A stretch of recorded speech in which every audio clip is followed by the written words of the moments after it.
The UN, the Security Council, and Canadian rose-colored glasses. I'm Brian Lilly with the Rebel.Media. I've said it for a long time. Far too many in this country, be they Liberal, Conservative, or New Democrats, look at the United Nations through rose-colored glasses. And those glasses were definitely on Prime Minister Trudeau as he stood with what appeared to be half of his cabinet at the UN and announced that Canada was seeking a seat on the Security Council. It is a tremendous privilege to be here addressing this group.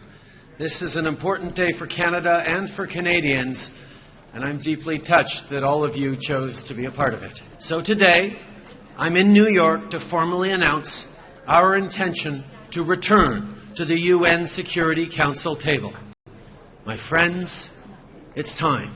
It's time for Canada to step up once again.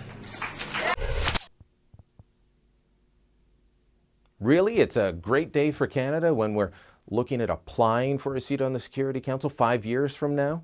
No, we're announcing an intention to try and get a seat that's going to cost us plenty through bribes and other measures because that's how things are done at the UN.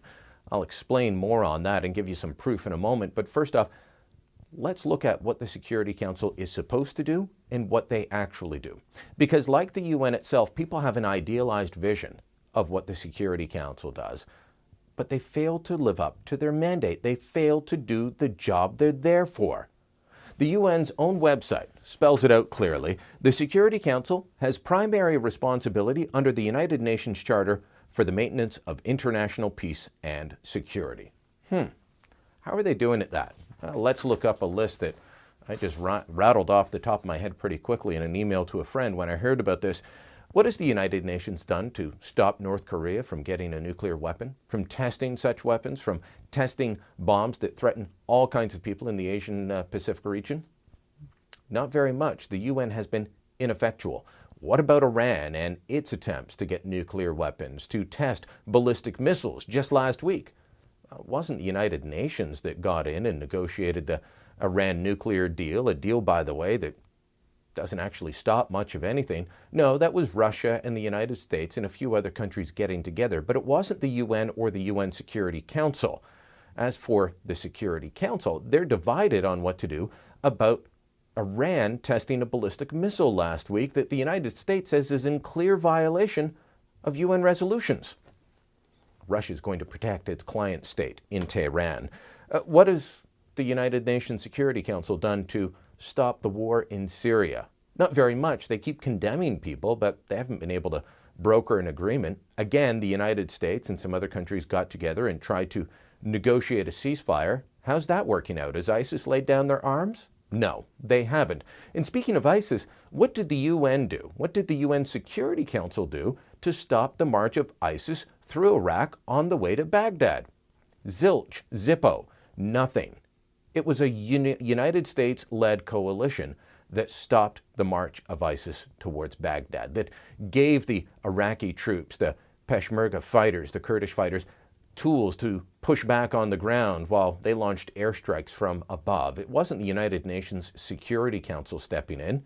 They've become a debating society, just as they were all through the genocide in Darfur, the genocide in Rwanda. In fact, the genocide in Rwanda can be laid squarely at the feet of the UN because as it was going on, a Canadian general was in charge of the UN peacekeeping force. He told them what was going on, and the UN forced General Romeo Dallaire to stand down. They told him and his troops they could not intervene, and he had to watch.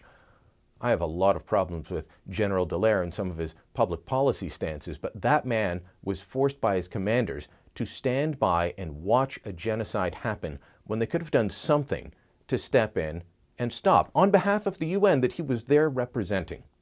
They didn't do it. The horrors that man has had to endure because of that, I can only imagine. Let's throw out a couple other examples. What about Somalia? Somalia's been a basket case and a threat to peace and security in the eastern part of Africa for a long time. What have they done to stop that? Nothing. Meanwhile, the unrest in Somalia continues to threaten Kenya, it continues to threaten Ethiopia, but the UN's doing nothing, same as they are with roving groups of Islamist fighters, be they Boko Haram or others, running throughout North Africa. The United Nations has been ineffectual for a long time now. The Security Council is not going to get any better if Canada wins. But for Canada to win, it's going to cost us money in terms of bribes. Think I'm wrong? Well, think again. Canada spent more than $1 million trying to get our seat on the Security Council, as people call it, during the Harper administration. We were unsuccessful. That was $1 million spent lobbying for a failed bid. Back when we last won in 1998, do you know what we had to do? Put on special performances of Cirque du Soleil and make sure all the UN delegates got to it. The Greeks, they sent delegates and their wives on a summer cruise through the Aegean Sea, and the Dutch arranged special trips around New York's harbor and the Statue of Liberty. All kinds of lavish whining and dining going on by the delegations. This is not altruistic. This is realpolitik. This is bribing, just as happens at FIFA and the Olympic Committee.